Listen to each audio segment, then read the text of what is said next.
fall into our lap, we decided, it was really scary, because we didn't know if this was even gonna take off.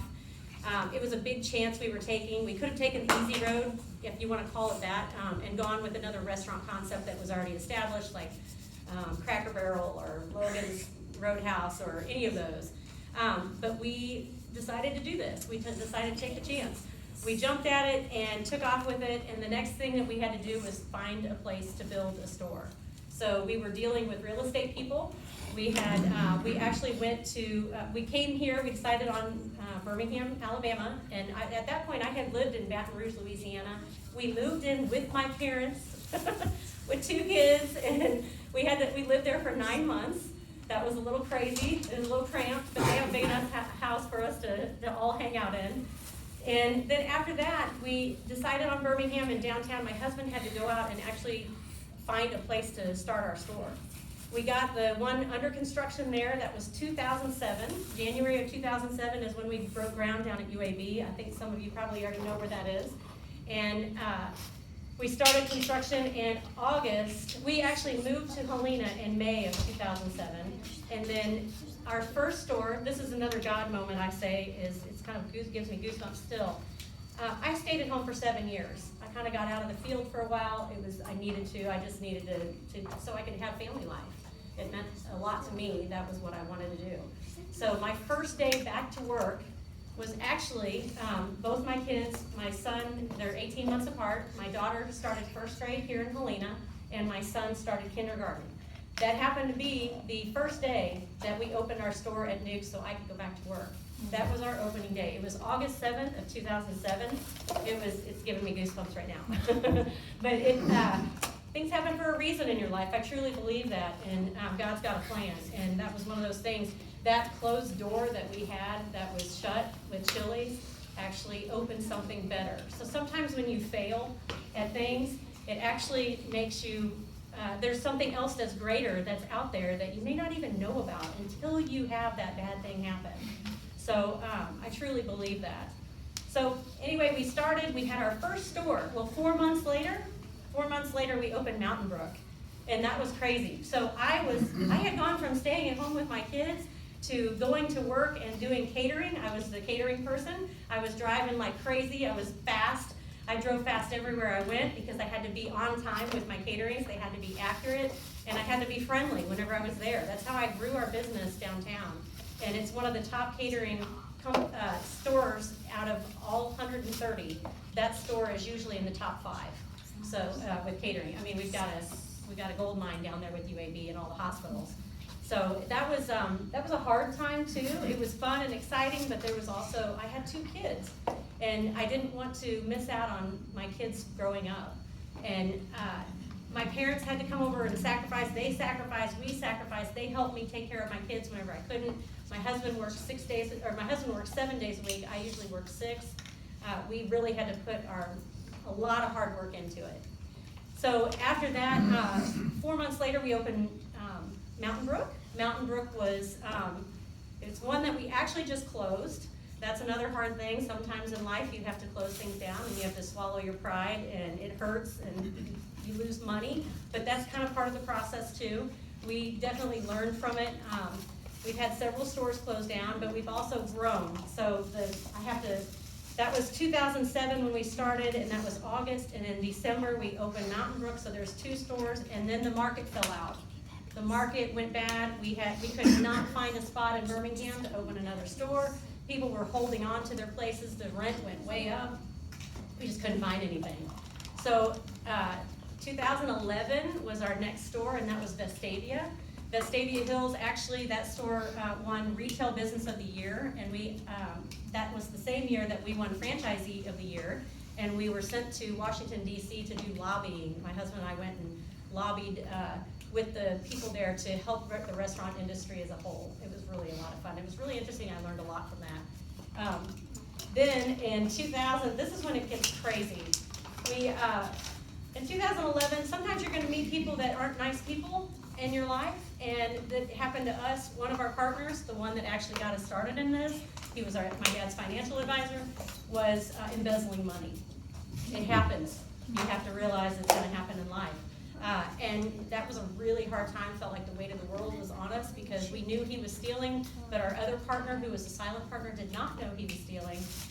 He started figuring it out, and we got rid of that bad partner. And then that's when the weight of the world was lifted, and we started expanding like crazy. We opened, so that was 2011 when that all kind of went down. And then 2013, we bought an existing store out in Texas. Our partner that we have also owns a store out in Texas. So that's kind of how we moved out there, and we have ownership out there in the Texas market. My husband went out there and cleaned up one store that people were stealing from it, and right and left, and food going out the door, money going out the door, until somebody was actually there to be in the store and take it over and make it functioning again. And it started making money. Well, then once it started making money, you get those profits and you can expand.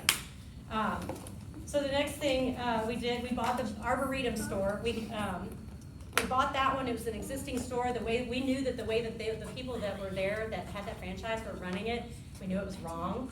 And we were like, oh, we can do that so much better. We took it over. It started making even more money. It's actually one of the other top catering stores in the whole company is Arboretum. And Arboretum is Austin, Texas. That was 2013. At this point, we have 5 stores. We had Cypress, Texas, Arboretum, and then the 3 stores here. And we were going through growing pains. This is another part of business that you deal with, is when you expand. I call them growing pains because I know when you're little, your bones. Have you guys had growing pains where at nighttime your bones hurt? Yes, they hurt so bad. Well, it's the same way with business. Whenever you're in business and you have growing pains, it's a good thing, number one. But you're spread thin, and you need more people, and you need the help. And it finally comes, and then you can grow again. And then you go through growing pains again. Because once you've grown again, you're like, oh, I'm spread thin. And it's like a cycle. So 2014, we opened 2 stores within a month of each other. We were nuts. That was crazy. And that was Hoover and Inverness here in Birmingham. And that was in, 2016, we opened 3 stores, and that was out in Texas. We did one in February, one in May, and then actually the 3rd one was in Meridian, Mississippi. So now we are in 3 states. My husband was going back and forth, flying from Texas. He built up so many Southwest points. I fly for free now, which is a good thing. And also the hotel points, so that pays for vacations for us when we want to get away. The thing about this business, though, is morphed. I started out doing catering. I was working in the restaurants. I did the expo. I was a manager. I had to run it. I had to, we lived it and breathed it all the time. I smelled like food all the time. I hated it. I would come home and my husband I'm like, ooh, you stink. And he said, that's the smell of money. Remember that, that's the smell of money. So we joke about that. We have a really good relationship. He's really funny, and I think that's what's gotten me through some of these hard times, is his sense of humor through this. We like to have fun at work too. So I encourage you girls, someday, whenever you turn 16, you all need to come and work at Newk's. I think everybody should work at a restaurant someday, because it is an eye-opener. You deal with the public, and it's really fun too. I like to have fun. I want my managers to have fun. I want people to have fun at work, because I know if they have fun, they're going to stay longer. And one of the things I'm really proud of is a lot of our employees have been with us since we started. We have a lot of managers, staff members, catering drivers, catering people that have been with us for a really long time, and we love them. We try to make it easy on them. If they want to move to another store, they can move to another store. We want them to be happy. Okay, so that was Meridian was the last store. Meridian, Mississippi didn't have a lot of restaurants there, so that is actually one of the #1 stores for sales in the company. I can't believe it's Meridian, Mississippi. My parents actually live there, and the place there's nothing there. But everybody comes to Meridian to eat, so that store does very well. And then we've had some bad stores. We had stores that we opened in 2016. We opened Eldridge, which is part of Houston, and the other one was San Marcos, Texas, that's a university town in south of Austin. We opened those 2 within a few months of each other, and the next year we closed them down because they just were not doing well. And the reason why on the one in Houston, the area that it was in, every real estate thing that we talked to the real estate people, and they said, oh yes, you've got the traffic pattern in and out. You've got the income level there was through the roof. It was amazing. We were right next to BP and all these oil places, BP, Exxon, all these big companies were right next to us that can order from us. We thought, we'll do catering. The problem is we should have gone back behind. There's a Target Center to Sam's, and some of those places even closed too. But that center, when I walked in there and I saw the people, the women, they were all from, they were Arab. They had turbans on their head. They had burqas on. And I was like, nobody spoke English there. It was crazy, but that was the problem. They don't eat our food. So we were in the wrong place. It wasn't the right place. The income level was through the roof. It was great, but sometimes that happens. So we had to end up closing that store, and we had bought it. We bought the ground. We had to lease it. It was disappointing when we closed it, but we did go out on a good note. It was good and bad. The hurricanes that came through Texas a couple years ago, that I think it was, I want to say, no, that's not the right one. I was thinking Maria, but that's a different one. What was it? Harvey. It was Harvey, yes, Hurricane Harvey. Okay, so while Hurricane Harvey's coming through, we know it's coming. My husband and I are here. He and I both fly to Texas. We try to get there. We get the last flight out of Birmingham to try to get to our stores because we've been through disasters before where you need to be there. You got to be at your store. And it's ours. We own it. We need to be there. So we go down there, and the hurricane hits. There's flooding everywhere throughout Houston. Our employees can't come to work. It's craziness. We're trying to call people, hey, can you make it in? Because we need to still feed people. There's all these companies that are calling us that wanted to be fed and catered. We finally got like a makeshift staff that came in. Even some people's husbands and wives came in to help us out.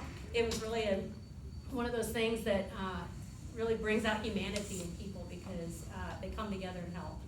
So we ended up feeding, we broke a record for the whole company. This was something I'm really proud about because it takes a teamwork to do it. And this was like the epitome of teamwork whenever we did this. We fed, here in Birmingham, we do Church of the Highland caterings, and it'll be like 6 or 7, maybe 12,000 people. We've done food for those, and we serve it all at one time.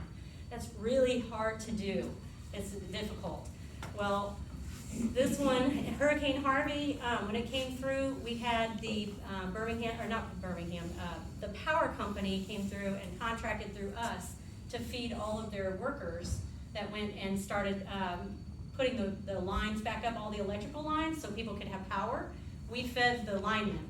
And so it was like 6,000 box lunches per day for like 2 weeks, 6,000 to 8,000 box lunches. It was the most insane thing I've ever seen. I even recorded it, and because our whole restaurant was shut down. We didn't serve any of the public.